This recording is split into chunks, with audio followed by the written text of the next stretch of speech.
여러분이 방향성을 조금 빨리 잡으셨으면 좋을 것 같아요. 가볼게요, 또. 자, 어떤 토지가 있는데요. 자, 토지가 이렇게 있어요. 지금 세 필지잖아요. 그죠? 여기에 7. 그럼 7에 1, 7에 2. 이렇게 세 필지의 토지가 있는데, 7의 1번지 필지를요. 제가 좀 과하게 그렸는데, 이걸 여기에서 이렇게 세 필지로 나누어 등록하겠다는 겁니다. 이걸 토지의 분할이라고 합니다. 분할, 나눈다. 그럼 분할의 정확한 개념은 1필지의 토지를 2필지 이상의 토지로 나누어 등록하는 것을 뭐라고 한다? 분할이라고 해요.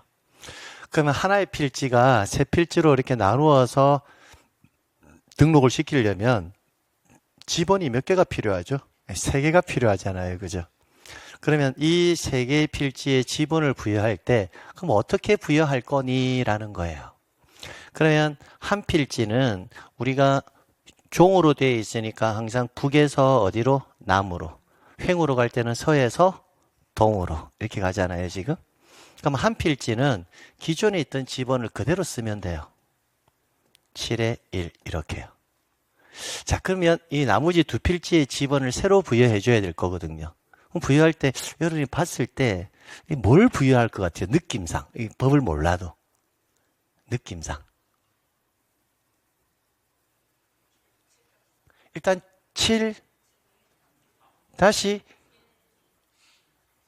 1에 1 이렇게. 이런 지번은 없어요. 아니 이거 너무 복잡하잖아요. 그죠? 왠지 7에 1에 1 그러면 다시 하면 7에 1에 1에 1 너무 복잡하잖아요. 그죠? 그래서 일단 이런 지번은 없거든요. 예. 그럼 일단 이런 지번은 없다라고 일단 판단을 했다면 이제 그 다음은 또 이제 다른 걸 또 한번 생각을 해봐요. 뭐로 해야 되면 좋을 건지 여러분 생각에는. 예? 7에 3 그래요. 근데 2를 왜 안 썼어요? 위에 있으니까 그래. 똑같은 지분이 있을 수가 없거든요. 그러면 그 아래는 뭐다? 7에 4. 그럼 충분히 유추할 수가 있죠. 그럼 이렇게 시험 문제를 물어보면 우리가 맞추거든. 왜냐하면 그냥 찍어서라도 왠지 이렇게 될 것 같아 라는 느낌이 들거든요. 근데 이걸 서술형으로 풀어서 시험 문제가 나온다는 거죠. 그럼 풀어서 나올 때는 분할의 경우에는 한 필지는 분할 전 지번을 사용하고 나머지 필지의 지번은 7번지 필지의 최종 부번 다음 순서의 번호로 부번을 순차적으로 부여한다. 이렇게 읽어지죠. 읽으면. 그러면 여러분이 출제위원이라면 이렇게 3개의 필지를 내놓고 7의 1번지 필지에 세 필지는 어떻게 부여됩니까? 7의 1, 2가 있으니까 7의 3, 7의 4 이렇게 시험 문제를 물어볼 것 같아요. 아니면 분할의 경우에는 한 필지는 분할 전 지번으로 부여하고 나머지 필지는 이 7번지 본번의 최종 부번 다음 순서의 번호로 부번을 부여한다. 여러분을 합격시키려는 시험이 아니라 떨어뜨리기 위한 시험이죠? 그러면 전자로 낼 것 같아요? 후자를 낼 것 같아요? 후자. 그러니까 후자를 암기하면 돼요.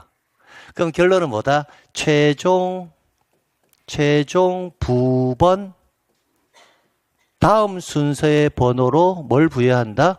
부번을 부여한다. 이게 이제 암기가 돼야 되죠. 그러면 이제 암기할 때는 어떻게 하면 되냐면 분할은 부부가 한다. 이렇게 암기하면 돼요. 그럼 분할이 딱 나오면 뒤에 부부 나오면 O, 본부 나오면 X, 본본 나와도 X, 부본 나와도 X. 뭐다? 부부. 이렇게 해서 최종적으로 암기하면 된다고요. 그럼 가봅시다. 그래서 분할의 경우에는 분할 후 필지 중 1필지의 지번은 분할 전 지번으로 하고 항상 시험 문제 물어보는 거는 나머지 필지를 물어봐요. 나머지 필지의 지번은 본번의 최종 부번 다음 순번으로 부번을 부여한다. 그러면 분할에 따른 지번 부여는 뭐다? 부부 이렇게 암기하시면 돼요. 그럼 분할은 누가 한다? 부부가 한다. 이렇게 암기하면 된다고요. 여기까지 오셨죠? 자, 그 다음은 또 이쪽으로 볼게요. 또 이젠 이걸 한번 볼게요. 자, 이렇게 7번지가 있고 8번지가 있고 9번지가 이렇게 있어요. 이렇게 세 필지의 지번이 있는데 이 지번을요 합하여 한 필지로 만들 수도 있거든요. 그걸 뭐라고 하냐면 합병이라고 해요. 합병, 합친다 이렇게. 그러면 세 필지의 토지를 법률상 한 필지로 만드는 것, 정확한 표현은 두 필지 이상으로 나누어 등록되어 있는 토지를 합하여 몇 필지로? 한 필지로 하는 것을 뭐라 한다? 합병. 그럼 합병을 하게 되면 한 필지가 되잖아요. 그죠? 그럼 지번이 몇 개 필요해요? 하나. 그러면 이 세 개의 지번 중에서 하나를 선택을 하면 돼요. 세 개 중에서. 그럼 하나를 선택하면 여러분은 뭘 쓰고 싶어요? 그냥 느낌상. 7. 그죠? 가장 빠른 지번. 그래서 합병은 가장 빠른 지번을 써요. 가장 빠른 지번. 이걸 우리는 선순위 지번으로 쓴다라는 표현을 써요. 그래서 암기할 때는 우리 전기 합선 일어나잖아요. 그죠? 합선. 그래서 합병은 뭐다? 합선 이렇게 암기하면 돼요. 선순위 지번. 그럼 7로 부여하고요. 그럼 8하고 9는 이제 이 세상에서 없어져요. 이렇게 없어지는 지번을 뭐라고 부르느냐면 결번이라고 불러요. 아, 없어지는 지번을 뭐라고 부른다? 결번. 자, 우리가 김밥의 재료가 지금 많이 나오고 있죠. 지번이라는 김밥의 재료에서 지금 북서기본법이라는 재료도 있고 등신본부라는 재료도 있고 분할은 부부가 한다라는 재료도 있고 합병은 합선한다는 재료도 있고 이렇게 이 재료들을 빨리빨리 뭐 해라? 암기하셔라. 그럼 그걸 제가 나중에 맛있게 김밥을 만드는 과정은 제 몫이라고. 여러분은 여러분이 해야 될 몫만 하시면 된다고. 자, 그러면 합병 볼게요. 합병의 경우에는 선순위 지번을 그 지번으로 하되 합병전 지번 중 본번으로 된 지번이 있을 때는 본번 중에서 선순위 지번을 합병의 지번으로 한다. 최종적으로는 뭐다? 선순위 지번. 그럼 합병 암기할 때는 어떻게 하자? 합선. 아, 선순위. 쉽네. 이런 느낌으로. 자, 그럼 이렇게 해볼까? 등신, 본부. 분할은 누가 한다? 부부가 한다. 합병은 전기, 합선. 이렇게. 자, 그 다음은 이제 이게 지적 확정 측량을 실시하는 지역의 지번 부여라는 표현이 나오는데 지적 확정 측량 실시 지역 이 용어 자체가 굉장히 처음 공부하시는 분들은 생소할 겁니다. 그죠? 뭐지? 이런 느낌이거든요. 자, 그러면 그 부분에 대해서 재료부터 설명을 좀 해봅시다. 지적 확정 측량을 시행하는 지역. 그럼 이 말은 무슨 의미를 하는 거냐면 우리 토지 이동의 사유 중에서 도시개발 사업 등이라는 표현이 나와요. 자, 그럼 도시개발 사업 등, 이 등 안에 사업의 종류가 굉장히 많거든요. 토지개발 사업도 있고 도시개발 사업 안에는 토지개발 사업도 있고 뭐 주택법에 의한 주택건설 사업도 있고 굉장히 많은 사업의 종류가 있어요. 근데 그 많은 사업의 종류 중에서 여러분이 도시개발 사업 딱 나오면 하나만 딱 기억하면 돼요. 대표적 사례. 여러분이 가장 이해하기 쉬운 게 토지개발 사업이다라고 생각하시면 좋아요. 즉 한번 상상 한번 해보실래요? 여기가 지금 여기가 평촌동이잖아요. 평촌동에 50년 전에 지금과 같은 토지의 물리적 현황이었을까요? 50년 전에는 여기가 거의 다 뭐 딸기밭, 포도밭, 전답이었을까요? 전답이었을 거예요. 그죠? 그쵸?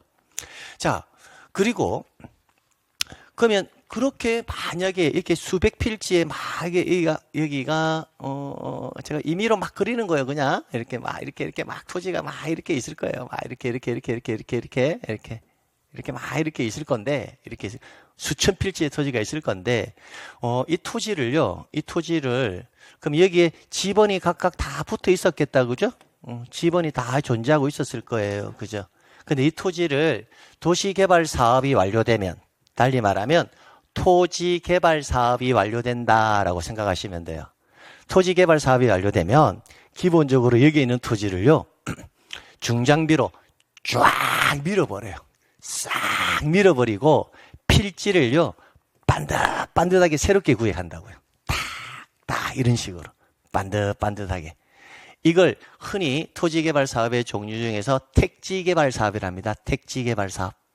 그러면 과거에는 조그만 쫄망쫄망한 애들이 막 모여있는 이 필지를 싹 밀어버리고 택지 조성 사업을 했다고요. 택지 조성 사업을 하면 이렇게 반듯반듯하게 여기에는 공동주택의 부지, 여기는 주차장 부지, 여기는 종교시설의 부지, 여기는 관공서 부지, 이렇게 반듯반듯하게 다시 필지를 구획하거든요. 이쪽 평촌동이 아마 대표적인 택지 조성 사업 지구가 아닌가라고 생각이 들어요. 과거에는 이렇게 있었을 텐데. 그러면 이렇게 현재는 토지가 바뀌었다고요. 그럼 과거에는 제가 세어보진 않았는데 이만큼의 필지가 있었을 건데 지금은 필지 수가 뭐한다? 줄어들었다라는 것을 알 수가 있죠. 필지 수는 법률적으로. 그러면 이 상태만 본다면 총 몇 개의 지번이 필요해요? 9개의 지번만 있으면 되잖아요. 근데 과거엔 지번이 굉장히 많았었죠. 이해가시나요? 그러면 택지 조성 사업이 완료되었어요. 그럼 여기에 이제 새롭게 지번을 부여해 줘야 되거든요. 금방 지적 확정 측량을 시행하는 지역이다라는 표현이 나왔잖아요. 그럼 지적 확정 측량을 시행하는 지역이다라는 의미는 달리 말하면 택지 조성 사업이 완료되면 필지가 반듯하게 새롭게 구획이 될 건데 그렇게 구획된 이 토지를 지적도라는 도면이 있습니다.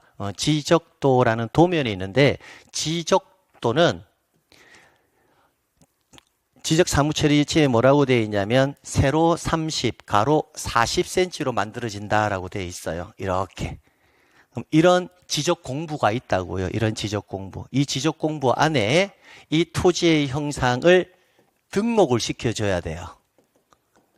그러면 실제 토지의 형상은 지상에는 굉장히 크겠다, 그죠?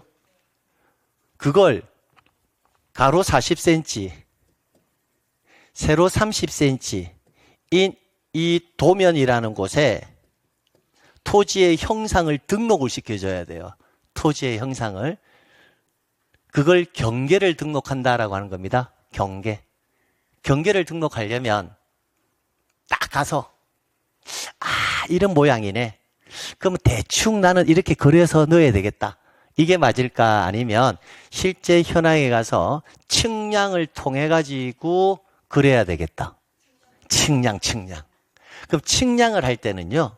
실제 있는 토지의 형상을 일반적으로 줄여야 될까요? 실제 토지의 형상의 경계를 늘려야 될까요? 여기에 등록하려면 줄여야 되죠. 그 줄인다라는 개념을 축척을 사용한다라는 표현을 쓰는 거예요. 축척을 사용한다. 그럼 축척이라는 개념은 실제 형상을 일정한 비율로 뭐한다? 줄인다라는 거예요.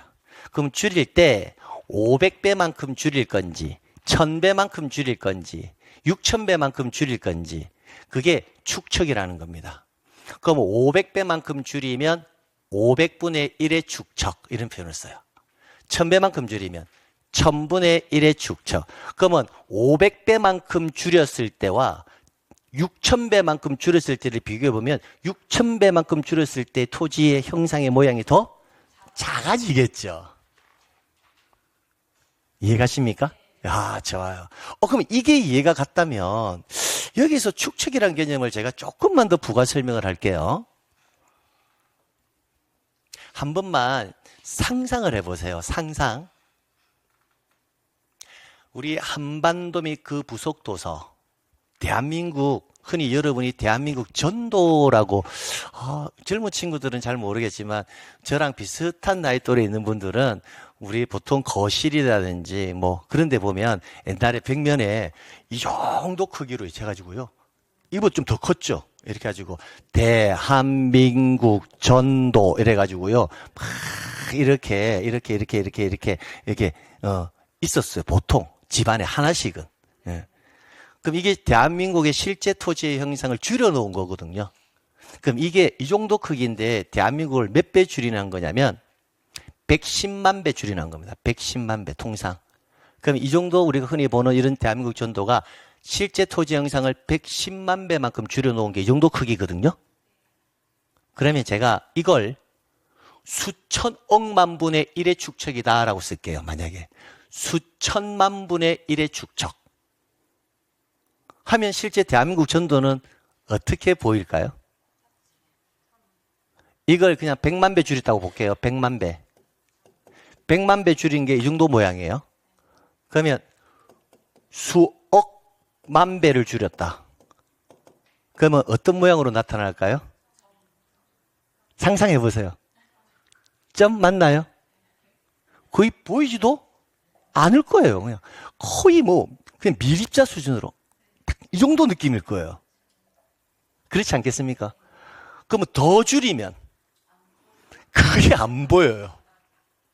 그러면 제가 측량에 관한 전문적인 지식을 가진 사람은 아니에요. 저는 여러분에게 시험을 치기 위해서 학습시키는 사람이지 제가 측량에 정확한 지식을 가진 사람은 아니기 때문에 이론상으로만 좀 설명을 드리면 많이 줄이면 줄일수록 작아질 것이고 작아진다라는 말은 토지의 형상의 경계의 정밀도, 정확도는 뭐한다? 떨어진다라고 볼 수 있겠습니까? 여기까지 이해갑니까? 자, 그러면 똑같은 토지가 있는데 자, 이게 평촌동 17번지 토지가 있는데 이걸 1대1의 축척이 있을 거고 100만 분의 1의 축척, 100만 분의 1의 축척이 있다면 실제 토지의 형상의 크기가 이만하다라고 이해해 볼게요. 그럼 1대1의 축척이라면 실제 토지의 형상하고 똑같죠? 1대1의 축척이면 실제 토지의 형상하고 똑같죠? 100만 분의 1이면 점. 그럼 토지의 경계의 정확도를 달리 말하면 경계의 정밀도라고 합니다. 경계의 정밀도는 뭐하다? 1대1의 축척이 정밀하다는 거죠. 이해갑니까? 근데 정밀도가 그러면 100만 분의 1은 뭐한다? 떨어진다는 거죠. 그럼 여기서 축척의 개념을 설명을 드리면 아래가 분모거든요. 분모가 커지면 커질수록 경계의 정확도는 뭐한다? 떨어진다라는 거야. 그럼 분모 숫자가 반대로 작아지면 작아질수록 경계의 정밀도는 높아져요. 여기까지 이해갑니까? 그 다음, 그럼 경계의 정밀도가 높은 축척을 우리는 고축척, 대축척이라는 표현을 써요. 경계의 정밀도가 떨어지는 축척을 소축척, 저축척이라는 표현을 씁니다. 그러면 앞으로 우리가 대축척, 소축척 이런 표현도 쓸 건데 축척을 소축척에서 대축척으로 바꾼다, 고축척으로 바꾼다 라고 표현을 쓰면 경계의 정밀도는 뭐한다? 높아진다. 경계의 정밀도가 높아진다는 것은 달리 말하면 분모 단위 숫자가 적어지면 적어질수록 고축척이고 대축척인데 분모 단위 숫자가 적어지면 적어질수록 실제 토지 형상에 근접해 간다라고 볼 수도 있습니까? 분모 숫자가 커지면 커질수록 저축척이 되고 실제 토지 형상에서 뭐한다? 멀어져 간다라고 볼 수도 있겠나요? 그 개념적 정의는 좀 알고 있으면 좋아요. 그러면 실제 여러분의 토지가 존재한다면 여러분 토지의 경계는 정확도가 높으면 좋을까 낮으면 좋을까? 높으면 좋지. 그래서 우리는 나중에 올해 시험 문제도 출제되었고 매년 시험에 출제되는 게 뭐냐면 축척 변경이라는 파트가 있습니다. 축척 변경은 그러면 정밀도가 낮은 걸 높일 때 쓸까요? 높은 걸 낮출 때 쓸까요? 낮은 걸 높일 때. 그래서 축척 변경은 반드시 저축척을 뭐로 고축척으로 바꿀 때만 축척 변경이라 말을 써요. 그럼 축척 변경이 이루어지면 정밀도는 뭐한다? 높아진다. 경계의 정밀도는 정밀해진다. 달리 말하면 경계의 오차가 많아진다, 적어진다? 적어진다. 이렇게. 근데 분모 단위 숫자가 커지면 커질수록 경계의 정밀도는 뭐한다? 떨어진다. 경계의 정밀도가 떨어진다라는 말은 경계의 오차가 크다, 작다? 크다. 이런 개념으로 알고 가야 돼요. 근데 이 지금 설명드린 내용은 시험 문제는 출제되질 않습니다. 그러나 지적을 이해하는데 굉장히 중요해요. 왜냐? 지적은요. 지적에서 가장 중요한 개념은 사실은 경계예요, 경계. 왜냐? 일반 소유자들이 가장 관심이 있는 것은요, 이해관계가 맺혀 있는 것은 대부분 뭐다? 토지의 경계의 모습이에요. 그 경계의 모습에 의해서 면적이 결정되거든요. 내 토지의 면적. 내 토지의 면적과 가장 관련이 깊은 게 토지의 뭐다? 형상이 만들어져야 면적이 결정이 돼요. 그러니까 지적에서의 경계라는 개념은 아주 중요하다고요, 경계. 잠시 후에 설명을 하겠지만. 그래서 축척이라는 개념이 좀 이해되셨다면, 다시 이쪽으로 가볼게요. 자, 그러면, 과거에 이런 토지가 있었다. 이 토지가 택지 조성 사업이 완료되었다. 그럼 필지가 이렇게 만들어졌다. 그럼 이렇게 만들어진 것을 지적도라는 곳에 등록을 시켜야 한다. 그럼 등록을 시킬 때는 뭘 해야 한다? 측량을 해야 한다. 그때 측량을 할 때는 반드시 뭐다? 축척이라는 개념이 나와줘야 한다. 여기까지 왔죠? 그럼 이때 측량을 해야 한다라는 표현을 썼잖아요. 측량을 해야 한다. 이때 하는 측량을 지적, 확정 측량이다라고 하는 거예요. 그럼 새로운 또 재료가 나왔잖아요. 그럼 지적 확정 측량이라는 재료가 나왔고, 그럼 지적 확정 측량이 뭐예요? 이렇게 하면 여러분은 뭐로 알아가야 돼? 기본적으로 도시개발 사업, 대표적으로 택지 조성 사업이 완료되면 필지가 새롭게 반듯하게 구획이 될 것이고, 그 필지를 지적도라는 곳에 뭐 한다? 등록을 시킬 때는 측량을 해야 되고, 그때 하는 측량이 무슨 측량이다? 지적 확정 측량이다라는 게 용어의 기본 개념이라고요. 그러면 지적 확정 측량을 한다. 그럼 이 지역에 필지수가 줄어들으니까 지번을 새롭게 부여해야 한다라는 것이 연관되잖아요. 그러면 지번을 새로 부여할 때는 어떻게 할 거니까지가 최종 시험 문제라고요. 그럼 어떻게 할 거니는 기존에 있던 지번이 있었을 거잖아요. 이 지번 중에서 본번만 뽑아내어 가지고 이게 순차적으로 부여해 주면 된다고요. 기존에 있던 지번 중에서 뭐만 뽑아내어서 본번만 뽑아내어서 순차적으로 부여한다. 그래서 지적 확정 측량을 실시한 지역은 각 필지의 지번을 새로 부여할 경우는 다음과 같은 방법으로 지번을 부여한다. 종전 지번 중에서 뭐로? 본번 끝. 이렇게. 그럼 지적 확정 측량을 시행하는 지역은 종전 지번 중에서 본번 이렇게. 됐나요? 끝. 이렇게. 자, 그럼 여기까지가 이제 지번에 관한 내용입니다. 지번에 관한 내용. 이제 그 위에 또 나머지 내용들이 있는데 그 내용까지는 아직 가져갈 필요는 없고요. 가져갈 필요는 없고. 자, 그 다음에 이제 여기 이제 지번의 변경이라는 파트가 있습니다. 그럼 지번의 변경.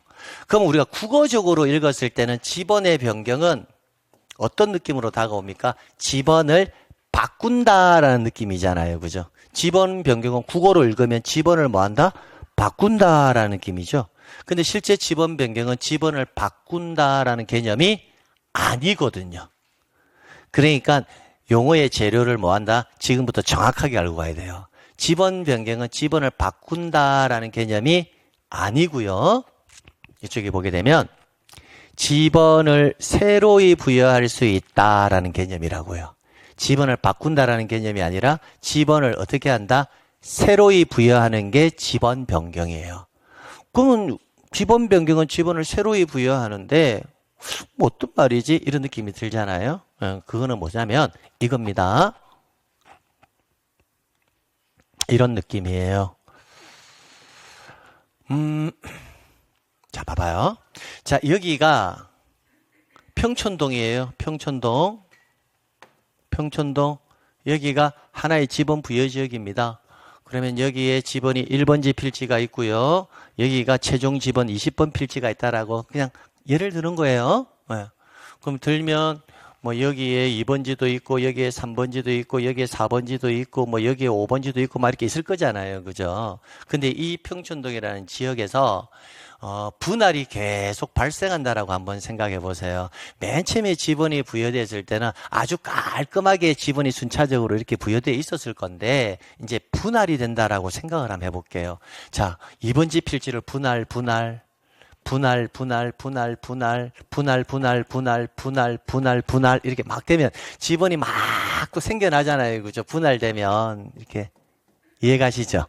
예. 그러면 계속 이 토지가 분할이 되고요. 또 이 토지가 합병 이런 식으로 일어나면 합병이 되면 기존에 있던 지번이 없어지기도 하잖아요. 결번이 발생하기도 하죠. 그러면 이렇게 평촌동이라는 지역에서 유구한 세월이 지나면서 그 지역의 분할과 합병이 계속 빈번하게 일어난다라고 한번 생각해 보세요. 그러면 지번의 배열이 엉망진창으로 바뀔까요? 아니면 처음 부여한 것처럼 깔끔하게 지번이 배열되어 있을까요? 분할과 합병이 계속되면 엉망진창으로 바뀔 수가 있죠. 지번이 없어지는 경우도 막 생기고 늘어나니까. 여기까지 이해갑니까? 그러면 이 평촌동 지역을 지적소관청에서 지번 배열이 순차적으로 되어 있으면 관리하기가 편한데 지번 배열이 분할 합병 등으로 계속 지번이 생겨났다 없어졌다 이렇게 자꾸 반복이 되면 지번의 배열이 불규칙하게 바뀐다고요. 그러면 소관청에서 이 지역을 관리하기가 어려워져요. 됐죠? 그러면 지적소관청에서는 결단을 내리는 거예요. 기존 지번 싹 없애버리고 다시 새롭게 지번을 부여하겠다라는 거예요. 그걸 뭐라고 한다? 지번 변경이라고 합니다. 그럼 지번 변경이라는 것은 하나의 지번 부여지역 간의 지번이 분할 합병 등으로 굉장히 불규칙하게 바뀌었을 때 소관청에서 관리가 어렵다면 기존에 있던 지번을 없애버리고 다시 새롭게 지번을 부여하는 게 뭐다? 지번 변경. 그럼 이때 지번 변경을 할 때는 키워드가 이겁니다. 시도지사나 대도시 시장에 뭘 얻어서 승인을 받아서 지번을 변경해야 한다. 이게 키워드예요. 그럼 선생님, 네. 그러면 지번 변경을 할 때는 그럼 기존 지번을 없애버리고 다시 새롭게 지번을 부여한다라고 했잖아요. 네. 그럼 그때는 시도지사, 대도시장 승인을 받아야 되는 거죠? 네. 그럼 어떻게 새롭게 부여해요?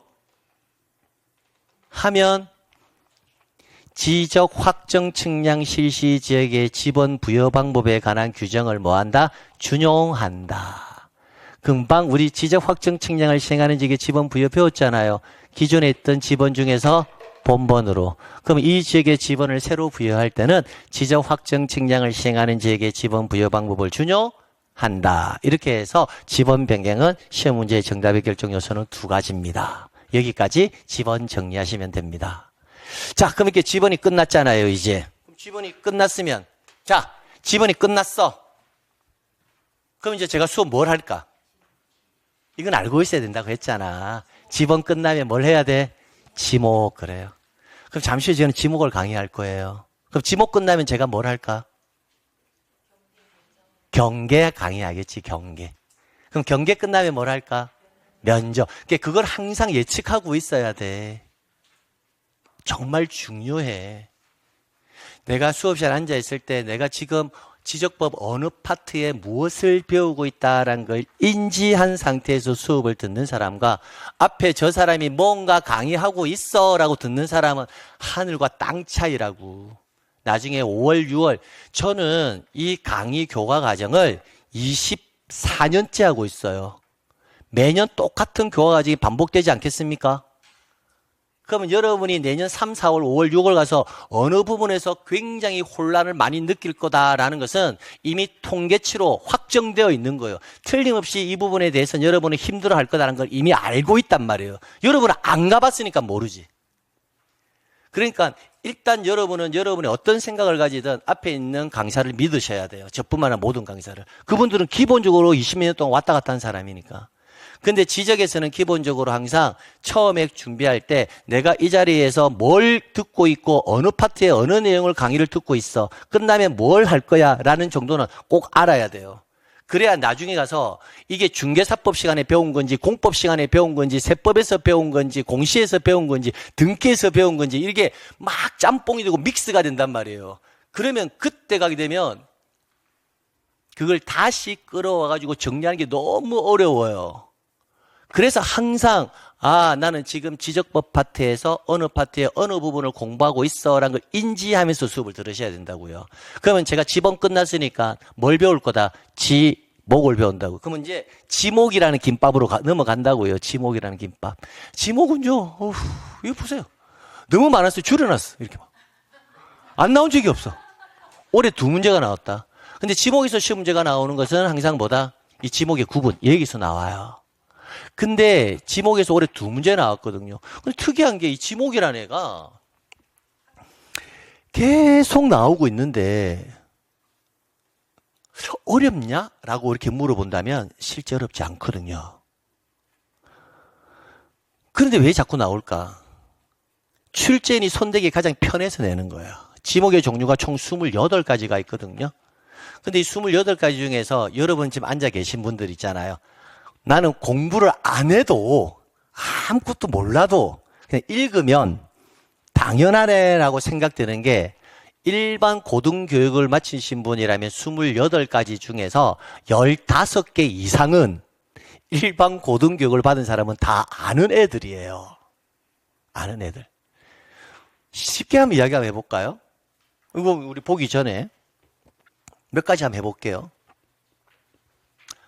저 시골에 내려갔더니 아버지가 무슨 사업을 하고 있대.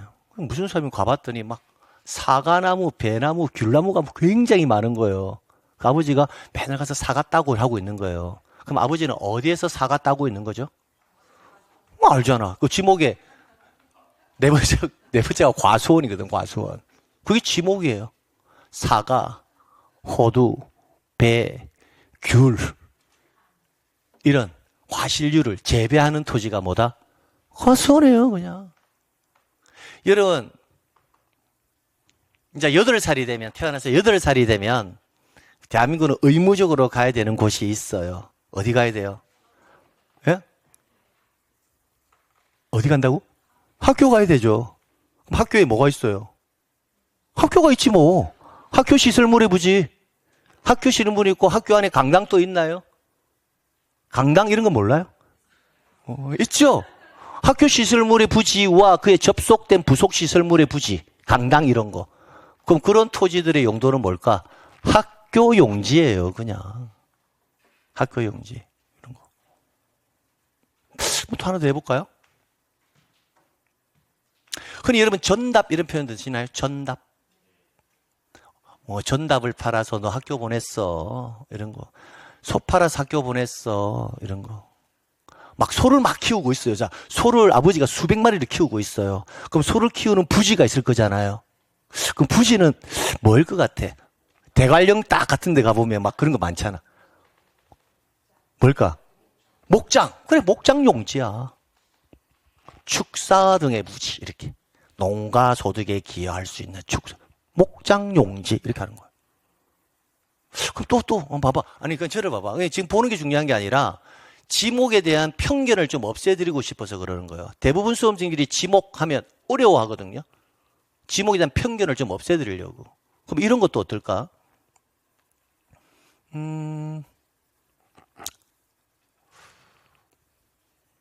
이거 어떨까?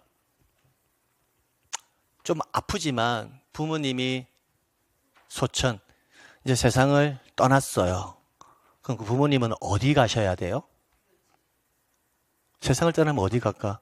지상에서 마지막 해야 될 일이 있잖아. 후손들이, 자식이. 아버님, 어머님을 어디에 모신다? 바다에 모셔? 그냥 던져? 막 이마에다 막 던져, 그냥? 어디다 모시잖아요. 요즘은 육신을 그대로 뭐 한다, 장사 지내는 것이 금지되어 있죠. 산에 육신을 묻을 수가 없죠. 그럼 뭐 해요? 화장하죠. 화장해서 바다에다 뿌려? 드라마처럼? 그럼 어디가? 납골당 가지. 아닌가? 아직 부모님을 안 여해서 모르나요? 그래, 납골당에 가죠. 뭐 모셔가지고 납골당에 딱 가지 안치시켜 두잖아요. 그럼 거기가 우리는 흔히 납골당이라는데 전체적인 용어로는 뭐라고 하느냐면 묘지라고 합니다. 묘지. 그게 지목이에요. 지목, 묘지 이렇게.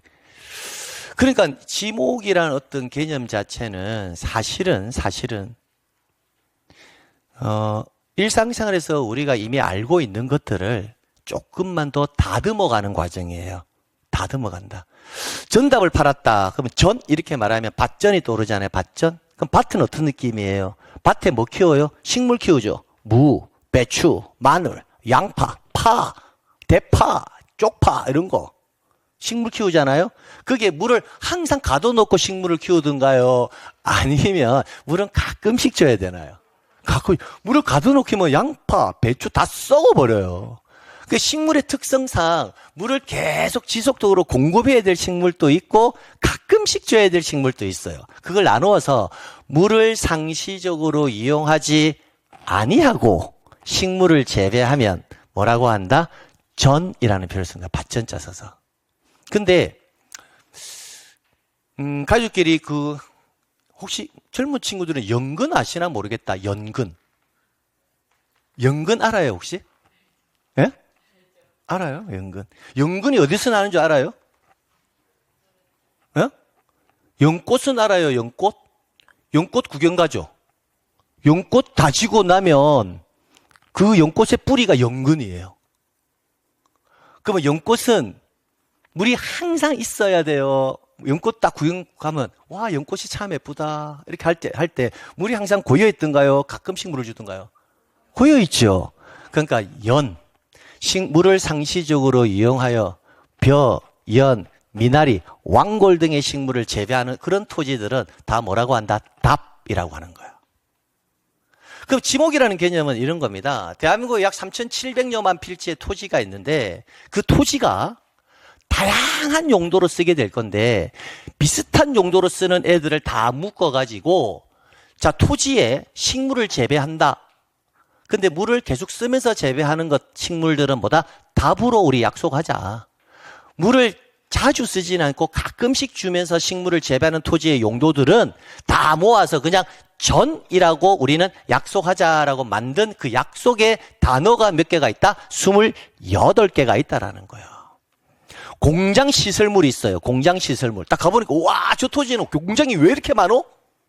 그럼 그 토지의 지목은 뭐다? 공장 용지. 와, 일산 저쪽에 가보니까 도시마 창고가 왜 이렇게 많어? 그럼 그 토지의 용도는 뭐다? 창고 용지. 이렇게 가는 거예요.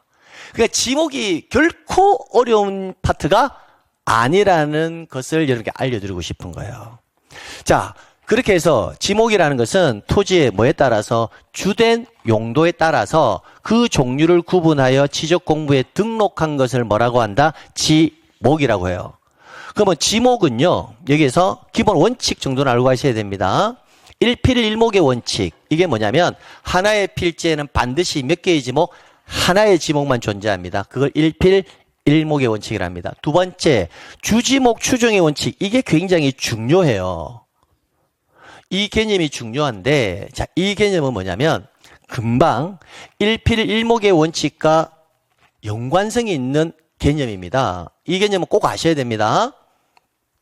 자, 주지목 추정의 원칙이라는 것은 이런 개념으로 접근하시면 됩니다. 어렵게 설명하지 안 하고 이렇게 갈게요. 자, 지금 이 토지는 한 필지예요.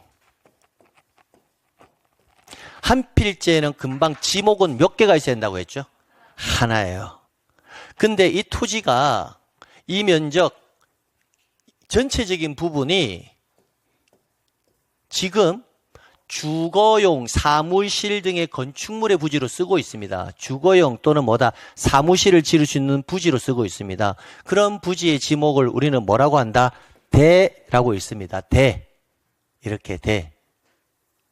근데 이 한 필지 토지 옆에 조그만하게 있잖아요. 연못이 하나 있는 거예요. 조그만한 연못이.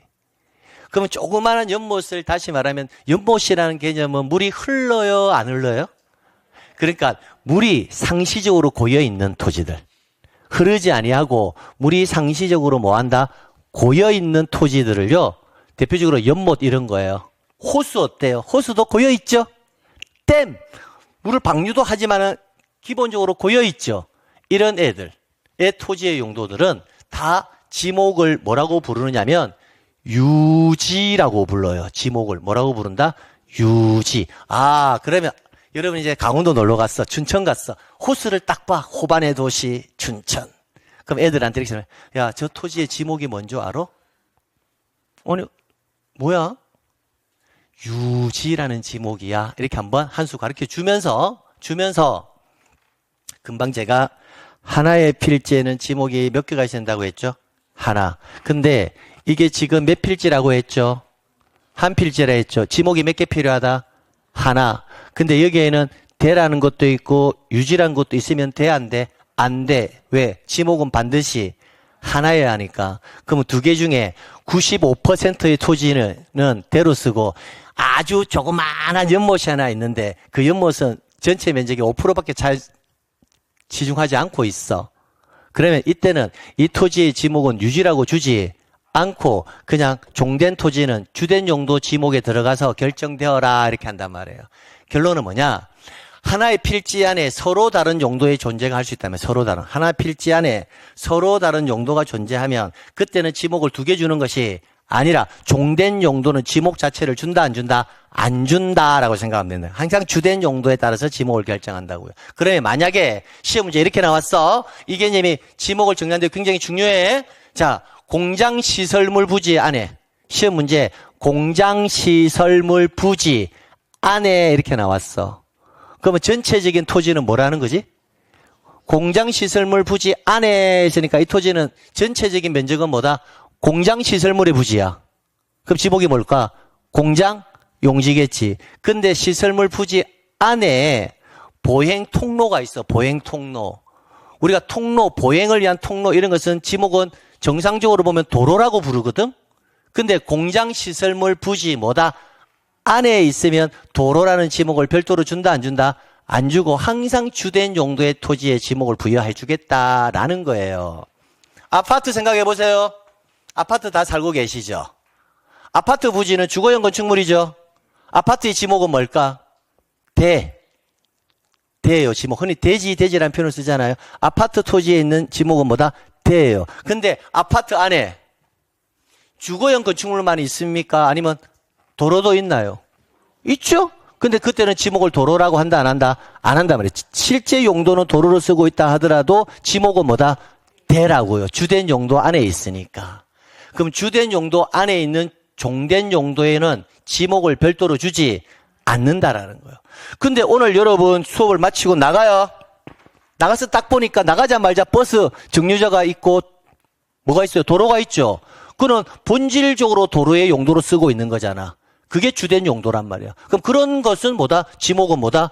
도로. 차량 운행, 보행 등을 위해서 필요한 용도는 뭐다? 도로. 근데 아파트 안에 있는 도로는 도로라고 지목을 주지 않고 지목을 뭐라? 대라고 준다고. 만약에 어떤 주된 용도 안에 종된 용도의 토지가 있을 때 그것을 전부 다 그 용도에 맞도록 지목을 설정한다면 공시하기가 너무 어려워. 여러분이 전원주택을 가지고 있어. 평수가 500평 정도 돼. 근데 10평은 상추 키워. 10평은 벼를 키워. 10평은 소를 한 2마리 키워. 그러면 그 10평마다 지목이 목장용지, 지목이 전, 지목이 답 이렇게 공시를 한다고 생각해봐. 너무 힘든 거야. 그러면 전원주택 단지 안에 상추를 키워도 그거는 전이라고 하지 않고 지목은 뭐다? 대야. 장기적으로 쓰는 게 아니거든. 그런 애들은 상추 10평 키우다가 마음에 안 들어서 갈아엎어버리고 다른 거 쓸 수도 있잖아. 그러니까 영속적으로 사용될 목적으로 지목을 결정할 때 쓰는 게 영속성의 원칙이라는 겁니다. 자, 그럼 이어서 갑니다. 주지목 추정의 원칙은 1필지가 2 이상의 용도로 활용될 경우에는 주된 용도에 따라서 지목을 결정하는 거고 하나의 필지에 종된 용도가 있다면 지목을 별도로 주지 않는다. 끝. 자, 그 다음에 영속성의 원칙이란 것은 지목은 영속적으로 사용되는 용도에 따라 정해야 한다. 이게 올해 시험 문제 정답이었다고. 그 뭐냐? 지목을 결정을 할 때는 이 토지가 영속성이라는 것은 수천만 년 동안 이 개념은 아니에요. 지속적으로 어떤 용도로 사용될 것이냐 따라서 지목을 결정하라는 거예요. 달리 말하면 자, 이 토지가 지금 대예요. 근데 일시적으로 물을 좀 빼내기, 홍수가 나서 물을 빼내기 위한 용도로 일시적으로 바꿨다 하더라도 다시 원상 회복을 할 거기 때문에 그때는 지목을 국어라든지 그런 걸로 바꿔서는 안 되고 그대로 지목은 대로 줘야 된다는 거예요. 그래서 영속성의 원칙은 영속적으로 사용될 때 지목을 결정하고 일시적 또는 임시적 용도로 사용될 경우에는 지목을 변경해서는 된다 안 된다? 안 된다. 이걸 영속성의 원칙, 일시 변경 불변의 원칙이다라는 표현을 쓴다고요. 이게 올해 시험 기출문제 정답이었습니다. 이거 개념 하나 물어봤고, 그 다음에 물어본 게 지목의 구분, 이거 물어봤다고요. 그러면 지목의 구분은 제가 편견을 좀 버리게 해드렸고, 오늘 수업 딱 마치면 지목을 어떻게 하느냐 방법을 알려드릴게. 딱 한 번은 해봐야 돼. 꼭 하셔야 돼. 아니면 쉬는 시간에 좀 해봐. 쉬는 시간에. 집에서 하지 말고. 앞에 이걸 딱 가려. 앞에를 가리고 뒤에 내용을 읽어. 자, 이걸 다 가려져 있다라 생각할게요. 이렇게.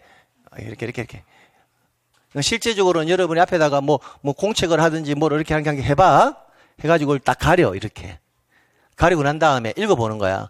물을 상시적으로 이용하지 않고 곡물, 원해작물, 약초, 복나무, 당나무, 매무, 관상수에 식물을 재배한다. 아, 식물을 하는데 물을 항상 이용하지는 않네. 배추 뭐 이런 거 아닐까? 지목이 이거 전이겠네. 전. 물을 상시적으로 이용해서 우리 내가 먹는 밥 이거. 이것은 전답이니까 답으로 하겠네. 사과, 배, 밤, 호두, 귤은 과수원이지 뭐. 축사님 낙농업. 초지, 가축 사육한다. 말 키우고, 소 키우고, 돼지 키우고, 목장이겠다.